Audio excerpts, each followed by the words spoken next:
سے پہلے کائنات کے یقین نکلنا شرط ہے. اور یوں فرمایا کرتے تھے کہ کائنات کے جس نقشے سے یقین نکل کر خالق کائنات پر آئے گا، اللہ رب العزت اس نقشے کو ایمان والے کا تابع بنا دیں گے. یہ ہے کہ صحابہ اکرام نے 100% نقشوں کا انکار کیا.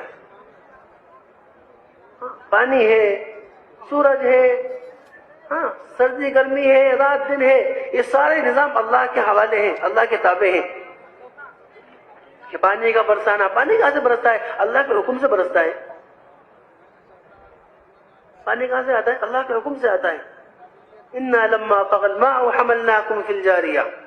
اس کی تفسیر میں فرماتے ہیں علی رضی اللہ تعالی عنہ کہ اللہ رب العزت نے آسمان میں ایک فرشتے کو متعین کیا ہوا ہے.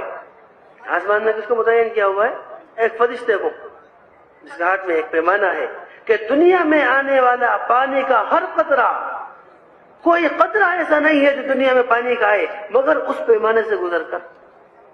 یہاں تک کہ فرماتے ہیں جب اللہ رب العزت نے قوم نوح کو ہلاک کرنے کا فیصلہ کیا سیلاب کے ذریعے سے، تو یہ فرشتہ کہتا ہے کہ اللہ رب العزت نے براہ راست پانی کو حکم دیا، میری جتنی طاقت تھی پوری طاقت سے میں اس پانی کو روکنے کے چکر میں لگا، لیکن یہ پانی نہیں رکا.